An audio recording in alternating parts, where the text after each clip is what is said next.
صداقت استاد په اړه به تاسو اورېدلی اوسئ چې صداقت استاد د پاک الله سپېڅلی او مبارک کتاب قرآن عظیم الشان په ډېر کم وخت کې په لاسي شکل لیکلی.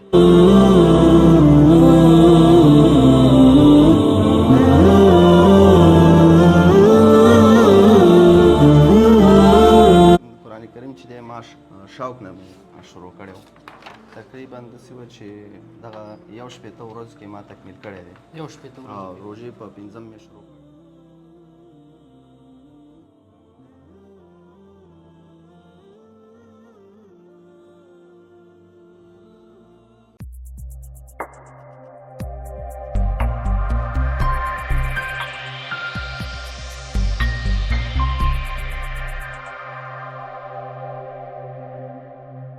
دغه ځوان صداقت بارکزی نومیږي چې د ننګرهار ولایت خوږیاڼو ولسوالۍ د کوز بهار اوسېدونکی دی.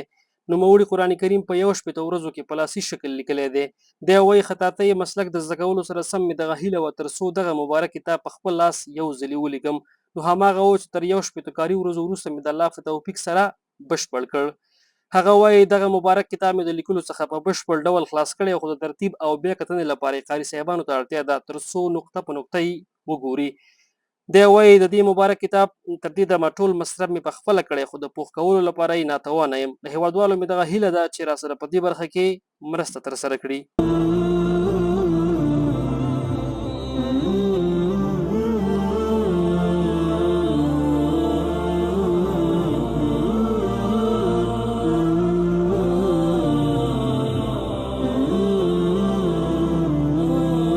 درنو لیدونکو ستړي مه شئ، تاسو ته ښه راغلاست وایو په دې هیله چې ټول روغ و جوړ اوسئ او د ژوند پر ټولو چارو او نحوالو برلاسي اوسئ.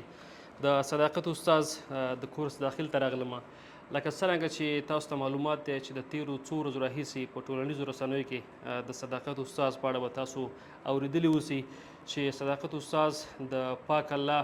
سپېڅلی او مبارک کتاب قرآن عظیم الشان په ډېر کم وخت کې په لاسي شکل لیکلی. نو موږ هم د ده کورس ته راغلي یو، دا چې څومره وخت کېږي په دغې مبارک کتاب باندې د لیکلو شروع کړې وه، په څومره ورځو کې لیکلی دی او څه احساس ورسره پیدا شو تر څو دغسې یو کار وکړي، ځکه دا خو ډېر یو سخت کار هم دی. 10 سپارو لیکل بیا زور و زیر د هغې لپاره برابرول، نو واقعا ډېره سخته او پیچلې خبره ده، غټه حوصله غواړي. او د دې ترڅنګ د لپاره د نورو کومو شیانو ضرورت دی د پوخ لپاره تر څو قاري صاحبان دا چیک کړي چې د کومه غلطي نه وسي. نو موږ هم راغلي یو دغه ټول معلومات تاسو لپاره په نننۍ خپرونه کې له صداقت استاد څخه اخلو، نو زموږ سره پاتې شئ. السلام علیکم استاذه. وعلیکم السلام. جوړ په خیر، تازه تکړه، ښه جوړ صحتونه ښه دي، په خیر ګالري ده، ماشاء ښه تېرېږي. ډېره زیاته مننه قدرمندو خوږو لیدونکو. صداقت بارکزی استاز چې مخکې ما هم د ده تعارف او یادونه وکړه، نو د پاک الله مبارک او سپېڅلی کتاب قرآن عظیم الشان تاسو چې ښکاري نو ماشاءالله ډېر په ښایسته او ښه کیفیت سره په ښکلي خط سره لیکلی دی. زور و زیر هر څه لپاره یې پوره پاملرنه توجه هم شوې ده. نو دې لپاره چې نور کوم څه ورته پکار دي تر څو قاري صاحبان هم دغه یو نظر چک کړي، تر څو کوم زور و زیر کې آیات کې غلطي نه وي. نو استاد سره غږېږم، دا به هم یو څه معلومات راکړي چې څومره وخت کېږي په دغې مبارک کتاب په لیکلو باندې شروع کړې وه او څه احساس ورسره پیدا شوی و تر څو دغسې یو کار وکړي، ځکه دا دومره وړه خبره نه ده، دا ډېر یو غټ او ستر کار دی. باید د ده قدرداني وشي، د ده ستاینه وشي، دولتي چارواکي باید د ده ملاتړ وکړي، ورسره مرسته وکړي په دې برخه کې، ځکه ډېر یو ښایسته او ښکلی کار یې کړی دی. د پاک الله مبارک کتاب یې لیکلی دی. استاذه که دا راته ووایې چې څومره وخت کېده چې تا په دې مبارک کتاب لیکلو باندې شروع کړې وه او څومره وخت کې تکمیل کې، او یوه سپاره دې په څومره ورځو کې ولیکله، بیا دې مسلسل وروسته پسې څومره وخت کې ولیکل؟ الرحمن الرحیم. هر څه نه تاسو ته او تاسو لیدونکو ته سلامونه او نیکې هیلې وړاندې کوم. او دغه قرآن کریم چې دی ما شوق نه مې شروع کړی و، تقریبا داسې وه چې دغه 1 ورځو کې ما تکمیل کړی دی. 1 ورځو. او روژې په 5 مې شروع کړی و او د هغې په دسمبر په 25 باندې مې ختم کړی. یوه سپاره ما اوله سپاره چې دی دا په 14 ساعتونو کې لیکل شوې ده. 14 ساعتونو کې یوه سپاره؟ 14 ساعتونو کې. او دا نور سپارې چې دي دا بله دا دویمه دا 12 ساعتونو کې مې لیکل ده نور انشاءالله دومره دغه پکې نه و بس لاس مې پرې دغه شوی و راو شوی دی او ډېر کم وخت کې مې ولیکه او دا مې ارمان و چې زه انشاءالله قرآن کریم په خپل لاس ولیکم خو بس هغه ارمان الله تعالی پوره کړي او انشاءالله بس استاد که دا ورته ووایي چې تا سره څه مفکوره پیدا شوه تا سره څه احساس پیدا شو تر څو دغسې یو غټ کتاب ولیکې ځکه د دې لیکل خو ډېر ګران دي زور و زیر او د هر څه ته توجه کول آیتونه برابرول نو واقعا ډېره سخته خبره ده بس دا مې ورسره شوق و چې کله مې خطاطي شروع کوله د خطاطۍ سره مې ډېر سخت شوق و او ما دا ویلې چې کله مې خطاطي انشاءالله ترسره کړله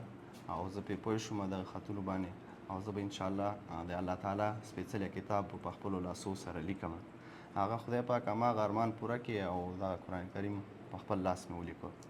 ماشاءالله الله دې په کاروبار کې په ګوتو کې برکت واچول که په علمیت کې تر څو په آینده کې نور هم دغسې د الله تعالی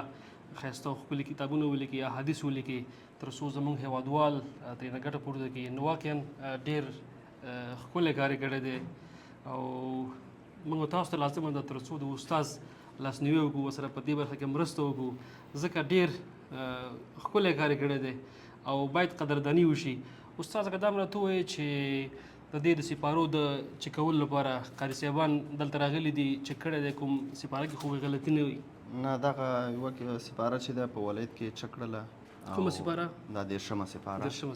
او دغه کې کم زور زیر و پات شوی و دی ملته ورسره ناست وم دی صحیح کړله او کوم ټکي اخوا دېخوا راغلی و هغه هم ویوړو دې راسې ته لکه دغه ټکي چې دی دلته اضافه و دې خوا ته هم راوړلو دلته ورسره ولیکلو هغې نه بعد بیا هم قاري صاحب سمیع الله د خوږیاڼو نه راغی او هغې چک کړله خو انشاءالله دغه سپاره کې شی غلطي نشته دا 2 قاري صاحبانو چک کړی باید 3 هم چک کړي چې دا د الله تعالی سپېڅلی کتاب دی چې غلطي پکې نه سخته ګناه لري او باید دا چک شي او زه غواړم چې قاري صاحبان ما ته راشي او دلته هر یوه سپاره 2 ځلې 3 ځلې باید چک شي چې ډېر ثواب پکې دی بېشکه او که دا راته ووایي چې تر اوسه پورې څو سپارې چک شوي دي او څو د چک نه پاتې دي تر څو قاري صاحبان وګوري چې کومه غلطي پکې نه وي څو پاتې دي ځکه زموږ زیاتره خپرونه زیاتره هیوادوال ګوري هغه چې قاري صاحبان دي انشاءالله په دغه برخه کې چې وسه پوره وي تاسو سره به مرسته هم وکړي څو سپارې پاتې دي داسې وه چې یو 2 سپارې چې دی قاري صاحب روح الله وړي دي د کمپونو د جامع دغه امام دی او 2 دانې چې دغه قاري صاحب دلته څنګ کې جومات دی دی وړې وي دی یوه دانه چک کړې ده او یوه دانه خو دلته چک شوې ده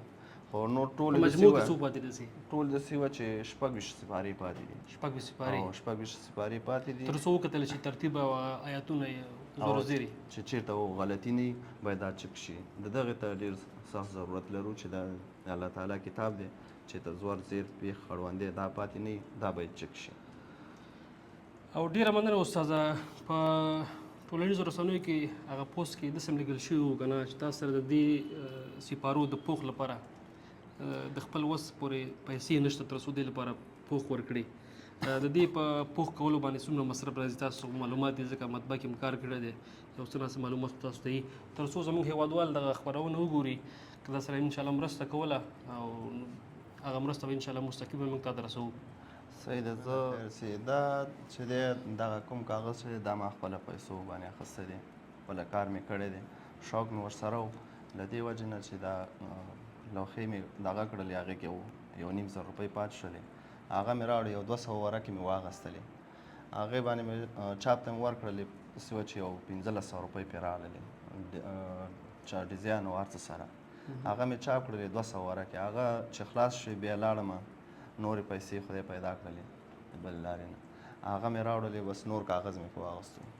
او قلمونه چې دی بس دا مې خپل اخیستی دي الخطاط قلم باندې لیکل شوی دی او نور چا ما سره دی که دغه نه دی کړی اوس دا مې خپل د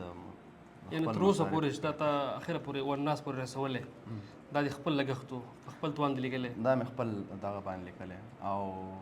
د پوښونو لپاره که راته ووایي چې تا پوسټ کې مې یادونه شوې ده داسې که نه چې دې د پوښ لپاره تا سره توان نشته چې دې لپاره پوښ ورکړي هسې معلومات راکړې موږ ته چې په هغې څومره مصرف راځي یاره دا خو راته معلومه نه ده چې څومره په مصرف پې راځي، خو نصرت مطبعې والا راته ویلې، سید ظفر سعادت هغې راته ویلې چې راوړه زه یې درته پوښ کوم، څه مشکل نشته چې څومره مصرف پې راځي زه یې خپله ګالم. خو هغه بعضې کسانو زنګونه وهلي چې زه یې ګالم چې څومره مصرف پې راځي، خو هغو ته ما درې ورځې 4 ورځې لا دونه وخت مې ورکړی. خو چې دا اول کاري صاحبانو ته موږ ضرورت لرو، دا کاري صاحبان چک کړي، هغې نه بعد بیا پوښ ته دغه کوو چې هر څومره مصرف پرې راتلو بس هغه مطبعې والا ته معلوم دی. ډېره مننه استاد. په همدې هیله انشاءالله زموږ ټول هیوادوال افغانان وروڼه با احساسه دي او دا یو سپېڅلی کتاب دی. انشاءالله ټول په دغې کې برخه اخلي او تر خپله وسه پورې به درسره مرسته کوي. له تا هم ډېره مننه کوو. څه غوښتنه لري په دې برخه کې د حکومت نه تاسو سره باید څه وکړي؟ دغسې نور اشخاص چې پیدا کېږي داسې سپېڅلي کتابونه لیکي، احادیث لیکي، هغوی سره باید څه وکړي؟ بس دغه ته نه غواړو چې کاري صاحبان ما ته راولېږي دغه قرآن کریم چک کړي چې دې کې غلطي نه وي، چې دا د الله تعالی سپېڅلی کتاب دی او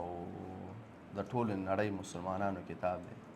او د دې نه بل کتاب راتلونکی نه دی او دغه اخرنی زموږ کتاب دی. باید کاري صاحبان راشي او دا چک کړل شي. دغه یو دغه دی زما. ډېره مننه استاده کورودان. که کوم وروستیا پیغام لري څه هیوادوالو ته څه غوښتل لري په دې برخه کې مهرباني بس ټول نه دا دغه دی، بس دغه استادان د خیر وسي زموږ سره ډېر کومک کړی دی. سید بصیر سعادت او ظهیر خطاط دې موږ سره ډېر کار یې کړی دی او دغه خط ته یې رسولی. باید چې هر ځای کې استاد دی د هغې قدر او عزت وشي او د استادانو دغه چې دی د خلکو بنیاد د اندې استاد نه شروع شوی، که پیلوټ دی که انجینر دی، هر یو د اندې د استاد له برکته جوړ شوی دی. باید چې هر ځای کې استاد وي، که یو ټکی ته نه زده کړی هم وي، د هغې عزت باید وساتل شي، د هغې باید قدر وشي او بس دغه مې بیا نور ډېره مننه استاده. الله دې بیا هم په کاروبار کې، مال کې، قلم کې، ګوتو کې برکت واچوه تر څو دغسې سپېڅلي مبارک کتابونه په آینده کې هم ولیکي، تر څو د افغانستان د بچیانو لپاره د ګټې او استفادې وړ وګرځي. ډېره مننه، خوشحاله اوسئ، قدرمن شئ.